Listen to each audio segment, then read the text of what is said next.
Terrell Thomas, These Urban Times, and I'm out here right now with the one and only Miss Elle Duncan. It's a pleasure to be able to talk to you today. Thank you very much for your time. We're leaving an event with Essence, as Essence highlighted Black women in sports. Can you talk to me about the importance of that and how it's great that Black women in sports are finally getting the flowers they deserve? For that exact reason, Drill, which is why this is so important, the legitimacy of a company like Coke saying that it is so important that we're going to follow some of these really major events in different cities throughout the country and support and uplift and amplify and give flowers to Black women, I just think is incredible. Because we know this, you don't have to just be a Black woman in sports. Just being a Black woman in general means that you are underappreciated and undervalued and that your contributions are either largely ignored or stolen. So I think the idea that we can all come together, do these things a few times every month, and just like recognize like how amazing it is to live in this sorority is just incredible and always so uplifting. The city of Atlanta was huge for you and your journey into the world of sports and the journalism and entertainment. And we've seen Atlanta sports and entertainment scene growing over the years. What are your thoughts on where Atlanta stands as far as the Hawks, the Falcons, the Braves, and finally getting the respect they deserve? Well, I was going to say, it took me moving away. I mean, I'm born and raised here. It took me moving away before we could actually freaking do anything, but I'll take it. I think that, for so long we were sort of known as the long-suffering losers. And I think that we didn't even get the same kind of attention that long-suffering losers like Buffalo or Cleveland got. It was just sort of like, whatever, you guys don't care about sports. And it was always so frustrating to me because I'm like, it's not that we don't care about sports, we do. We are a city largely of transplants. But also, our teams have always found a way to crush our souls and spirits in just horrific ways. And so finally, to get that sort of Peru monkey off our back, my husband calls it the curse of General Sherman. He's like, he's not done burning down the city yet. To be able to have the Braves and then Georgia within months of each other sort of get us past that and win championships, I think is amazing. I'm hoping that the Falcons can become relevant again. They're very fun, they're very young. This is kind of what happens in a rebuild. I love that they decided to test out Desmond Ritter and see what they've got there. So I think the future is bright. Like, it's a really bad division. They're still in the playoff hunts, and so I think that's something. But yeah, like just the idea that we were finally rewarded for really many, many years of being long-suffering fans has been great. It hasn't stopped me from being a horrible fan and talking all of the mess in the world, but it's been great.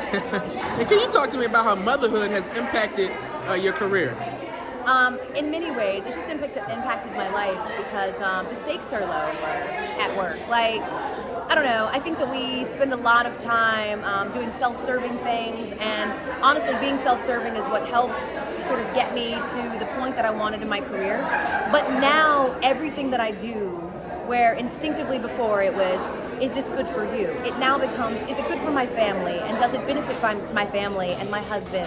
And no matter how good or bad my show was, or no matter how many people want to take pictures of me at an event, I go home and I still get peed on, and I still get puked on, and I still get yelled at, and they just, I don't know, they ground me in a way that I never thought possible, and they're just the most amazing perspective setters because none of this really matters. It's all so low stakes when you think about the fact that you're raising children who you hope are going to be good human beings. So I would say that it's taken a lot of the pressure off, despite the fact that there's more mouths to feed now.